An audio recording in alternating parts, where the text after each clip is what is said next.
Hello, live chats with friends, family. Welcome back to the show. I have such an exciting conversation lined up for you today. I will be in conversation with Desiree Vázquez, and we will talk about community, we'll talk about healing, we'll talk about the art of unplugging. This is Desiree's first time on the show, and as you all know, if you've been following the journey, we have been laying the foundation for an incredible experience that we will be having next week here in Los Angeles at the Industry Loft. And it will be an immersive activation experience around this show that we will look to call Sip and Chat. And it's a safe space where we can freely explore our emotions, tap into deeper connections, meaningful conversations. And what Desiree will bring to the experience is really that immersive exercise that will be a sound bath and some conversation around that will really anchor and ground us in our experience before we move into the art and active journaling, which Hava spoke about a couple of weeks ago that she'll look to bring into that, and then the actual conversation on the psychology of resilience that we'll have with Dr. Holman. So without further ado, welcome to the show, Desiree. It is so great to have you here. And before we get into the questions and discussion, I'd love if you would be able to just take a couple minutes to tell our audience a little bit more about yourself. Totally. Thank you, Antonio, for having me. I'm so excited to be here.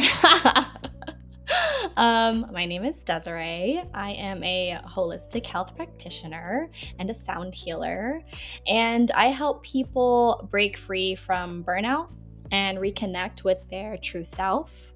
I help people with chronic pain, and I help people dream again and then live in those dreams.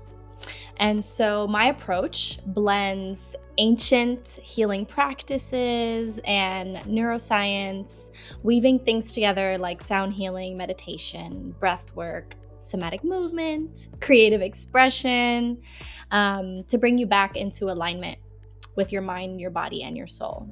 So whether someone is seeking more clarity, productivity, emotional healing, deeper connection, manifestation, I guide them through a transformative journey to help them restore their energy, their focus, and their inner peace. I'm originally from the Bronx, New York, and growing up, there was not an inch of safe space around me. And I didn't even know what that meant until I would say about 7 years ago. Thanks to psilocybin, I discovered that I was an anxious being. And that opened me up to doing the inner work within myself and deepening my consciousness. And through that, I discovered meditation, and I really wanted to work on my anger. And ultimately, fast forward, to 3 years ago or so, I was diagnosed with Hashimoto's disease, which is a thyroid dysfunction. It's an autoimmune disorder, and that absolutely changed my life. And I realized that I have been suffering from chronic pain, and I just wanted to heal myself and transform my life. Combining that with, the 6 years of talk therapy that I had been doing, I realized that I wanted to spread the joy that I had been discovering and experiencing with other people, and help create safe spaces for other people to do all the things that I do with them now. I was a television producer, and I still am a singer, but I was pursuing singing as an independent artist, and that led me to burnout. And I kind of just took a break and traveled a lot. I taught mindfulness in Spain to the kiddies, and I just did a lot of solo traveling to realize that I just wanted to dedicate my life to holding space for people to rest, to heal, to regenerate, and to live a life that aligns with them. We live in this consumer world where people are always giving or spending, whether it's money, energy, anything. And I just wanted to, I'm on a mission to bring it back to selfishly. More snaps. Period, period, period. Yes. So I jumped into it with meditation, and I would just be the friend that was like, yo, come over, let's do vision boards. Or when we would be like going out to, I don't know, a bar, and I'd be like, okay, before we go out, let's meditate. Guys, we need to get grounded. And they're like, you serious? Like, I'm like, yeah. That's me and my sage. I'm like, not today. Like every morning, I'm like, it has to be a Not clean slate, fresh start. Like, period. I was on here like, all right, Antonio, I'm ready for you. Yeah, just stillness. I'm on a mission to help people be still so that they can grow whatever they want in their garden. And there's so many ways to get there. And I'm just excited that I have all these modalities to share. Like, I'm all about authenticity, because that's the key to life. If you're not being authentic to yourself, you're going to suffer in one way or another. And so, some meditation doesn't work on some people. So I'm like, all right, let's get into somatic movement. Oh, you don't like moving your body? Oh, let's get into creative expression. What about writing? Oh, you don't like that? What about just laying down and listening to sound healing music? It's like choose your own adventure to well-being. I love that. That is literally it. Yeah. I do also, I appreciate anyone that can take their lived experience or parts of their lives that weren't, as glamorous, or that were kind of jaded by pain or tough emotional experiences, and to be able to tap into that place of alchemy where you can say, you know what, this experience doesn't have to define me, or these experiences don't have to define me, and transmuting those into things like what you and I and others, Hava, Dr. Allman, are doing to serve people in really meaningful ways. So again, I'm so excited to have you as part of this experience, excited to collaborate, and also excited for everyone else that will be joining us in the space to just get the opportunity to really disconnect again, and to have you as a guide, being a part of that. That leads me to my first question, which, kind of as we're thinking about community and emotional recovery, just looking at everything that's happening in the world right now, and specifically what we just recently went through here in LA with the wildfires, and times where we often turn to screens for connection. And I know I was kind of a part of that during the wildfires here specifically, but it was like, oh my God, what's happening? Like, who are the people? Like, what's going on? It's like, what role does real in-person community play in emotional recovery as we're thinking about how we move forward? Real in-person community play is crucial for emotional recovery because it creates authentic real life connections. And that grounds us in the understanding that we're not alone in our struggles. And so when we're able to connect with other humans on a deeper level, right, we then are able to release the love hormone, oxytocin, which is bonding. And as humans, we're not meant to be alone. And so once we can feel connected, we can feel a little more safe in our own experience because we know someone else is going through a similar experience. And that is the start of a ripple effect of healing. Because then at that point, we can talk about suffering and how, suffering doesn't have to be done alone, and how suffering can feel a bit lighter in community when it's shared. And then we can even go a little bit deeper into like, all right, maybe we can put down some of the suffering because it's not as heavy as we think it is, because we can see someone else going through it and maybe see someone else managing it in a different way. And then taking from their experience and using it on ourselves. That's where I feel like storytelling plays a really big role in how we heal, or even in how we gather, and being intentional about giving people permission to share their stories, empowering them to share their stories, so that we do have more of those aha moments where it's like, oh, me too, or getting to that point where you're like, I'm not alone. And I'm curious too, from the experiences that you facilitated, and I love, by the way, what I've seen on Instagram and websites and all this stuff. What, has been like one of the biggest key learnings for you, or biggest realizations just from what you've seen and what you've been gathering, and just pulling people into community spaces where you can facilitate healing through the modes that you do. Bringing people together has taught me selfishly patience, because within that, so at the end of all of my events, I always open the floor for community sharing. It is crucial. It is so crucial in emotional recovery. For example, if we just did a sound bath and you have released or cultivated something, the next step after that is acceptance of whatever it is you just did, and sharing that is so powerful. And so in these moments where the guests are starting to share, everybody is going through the same thing, and it usually falls into like a top 5 category of like judgment, self-doubt, insecurities, abandonment of self or others, and like lack of faith.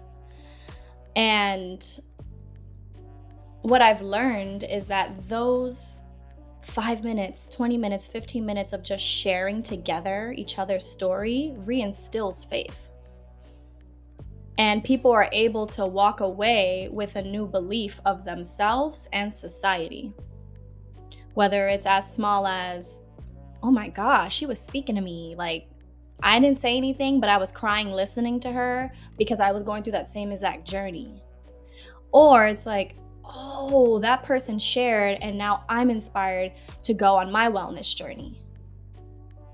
So, yeah, and I say patience because it's all about listening.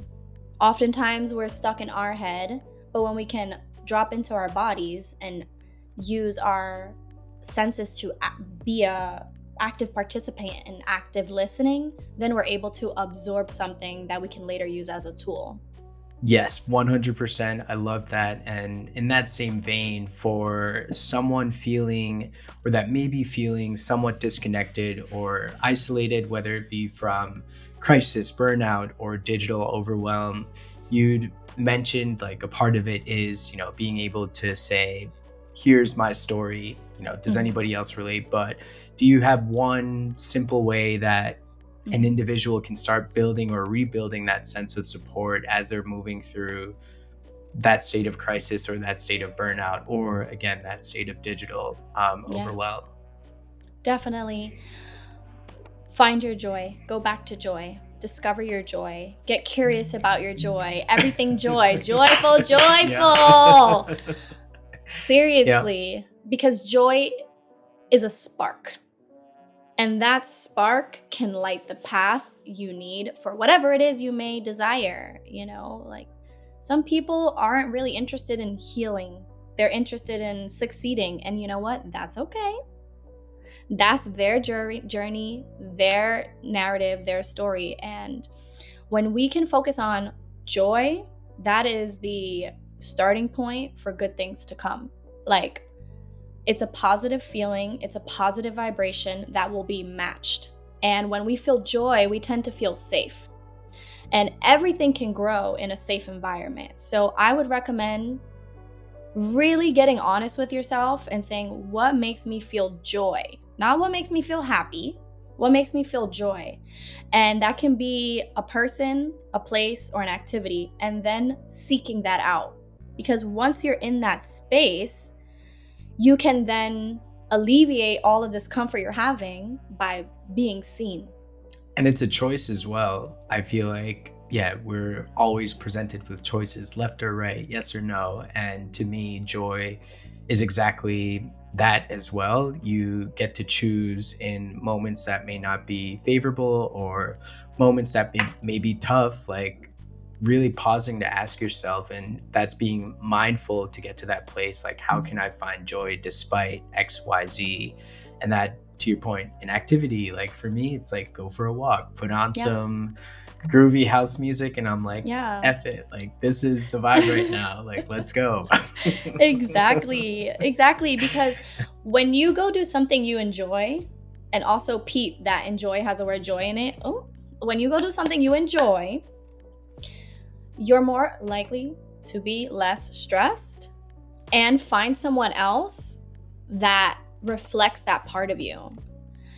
And so like if you're feeling burnt out and you're like, okay, I know hiking brings me peace and it brings me joy, and you go for a hike, you're going to feel more likely like you're able to connect with that person and come back to community and come back to the reflection of self through others. So joy, joy, joy. So the sip and chat experience, sip and chat at large is about shared experiences. And I'd love if you'd be able to share a moment in your life where community has helped you through a difficult time and what that has taught you about the power of unplugging and being present with others, to what you just mentioned. I love sip and chat, first of all, because it's all about that. It really is. On a subconscious level, I didn't have a lot of help transitioning from New York to LA, like financially or in my family or anything like that. So I leaned into community, but a community of strangers. I would always ask, like I moved to LA, I didn't have a car. I didn't have an apartment. Like I had to ask someone if I could sleep on their couch, and we were not really friends, you know? I had to ask people if I could catch a ride with them. That's like on a subconscious level. Like I learned asking for help is okay, and asking for help got me to a place of consciousness because I was able to, you know, I didn't know at the time, but pull myself out of survival mode from asking for help from people, from community, from strangers. Consciously, like to be specific, breakups, right? Like breakups with friends and romance. Like I got into sound healing because through a breakup, I was like, yo, I don't want to be who I've been. I'm gonna dedicate this breakup to the future version of myself, and I'm gonna commit to sound baths and meditations. I had already been meditating and I had gone to some sound baths and I liked the experience, but I was like, I'm going to sound baths. I went to so many sound baths in a condensed amount of time. It was like, where you at, sound bath? What you doing? Bathing in sound?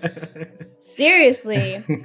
But through the community of sound baths, or through the community of people that are in these sound baths, whether they be practitioners or guests, oh my God, I was able to feel way less alone, and I was able to cry in front of people and be accepted and find accountability and find emotional support, you know, with people, strangers or not, where they'd be like, no, don't call that person because that's not aligned with who you said you want to be. Or you're sad, let's go for a walk. Or you're not doing anything afterwards, let's go eat together because you deserve to not be alone in your sadness, Desiree. And so, you know, I was able to come back home to myself through breakups, through sound baths. And now I'm able to give that back to people, and it's awesome. I love what you shared about, you know, getting to a place where you can ask for help or feeling empowered to ask for help, and understanding as we get ready for this broader conversation that is a key part of the foundation of the roots of resilience. And as I mentioned earlier, anybody that can stay resilient through their experience, getting to the point where they can tap into that state of alchemy to transmute that into something else, that is just powerful. So hats off and kudos to you. And again, I'm so excited that you'll be able to give back to this community that we're cultivating here in LA in a really meaningful and positive way. Is there anything specific that you'd like this audience that we're looking to bring into this experience kind of know, or kind of like tee up, like what should folks be starting to think about as they're getting ready for this experience, or specifically for the session that you'll be leading? Anything that you're like, you know, come in with XYZ intention, or like be like, we're just gonna vibe? What should folks know? No. Yeah, I think the baseline for everything is an open heart. So what I would love to tell those that are coming and will come, and those that cannot make it: open your heart. With an open heart, you will receive everything and anything you've ever wanted. Things you don't even know you want or need. That is the baseline. Oftentimes, we neglect our heart. It has 20,000 neurons in there. Wow, like, I didn't know that's a that. lot. And so opening your heart is as simple as breathing into the space and breathing out of that same space. And when we can breathe in and out of our heart, we can drop into our body, we can drop into our mind, we can drop into a more regulated space where anything you want can come and go. And so, for the sound bath at Sip and Chat, there will be a level of heart opening. And so just, be prepared to get to know your heart. Be prepared to get to observe your heart. Because those are like your heart is a direct admission to, whatever you want. As simple as that. People are like, oh, I need to make a plan. You got to get your heart in order, boo. That's not right. Nothing else is. Love is the foundation for everything. So, snaps. Sip and snap. Sip and snap. Should be sip and snap. I was gonna say snip as chat. Yeah. Beautiful. So much more to come. And for folks that will not be able to make it, we will look to make the replays of the sessions available so that we stay committed to expanding our impact with this live experience, bringing you all along the journey.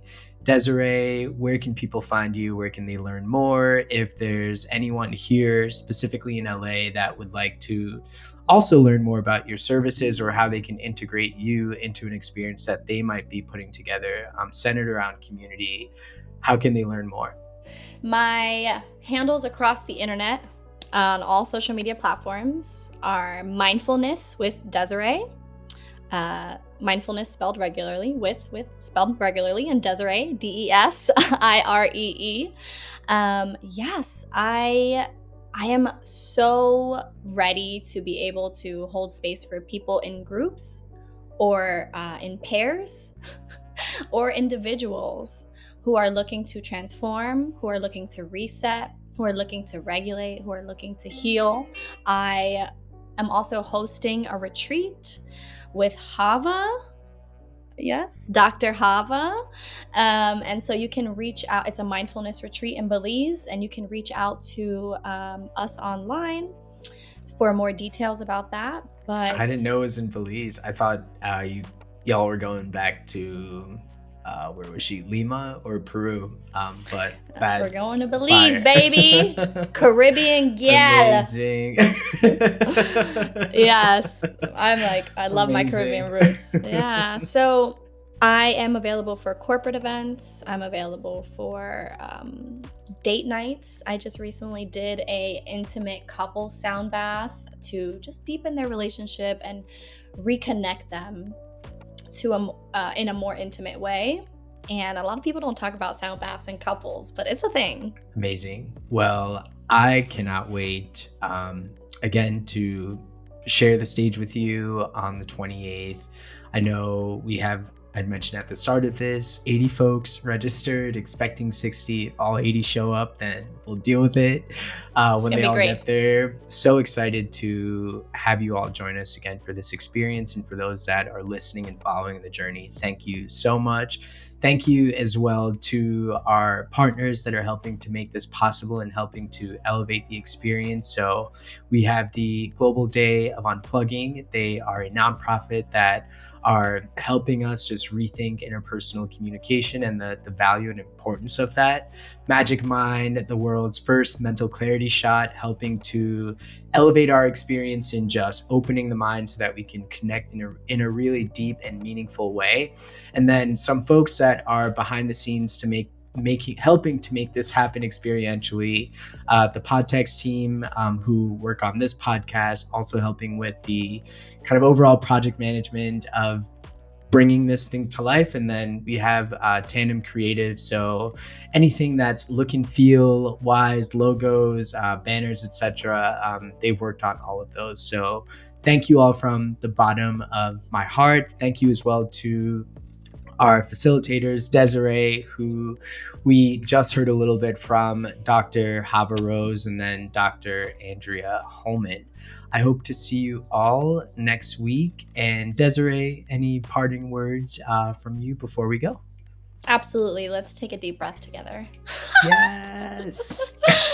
Just going to guide us out with a quick, short grounding breath. And Awesome. You are going to take a deep breath in through your nose for 4 beats. Hold for 4, 2, 3, and let it out through your mouth for 4. And I want to remind people that you can always come back to your breath. You can always come back to your heart. And you can always come back to yourself, no matter the time, place, or situation. That's all. Hey, more snaps for the end of the show. Thank you, everyone. Thank you guys for listening. I can't wait to meet everyone and bathe you.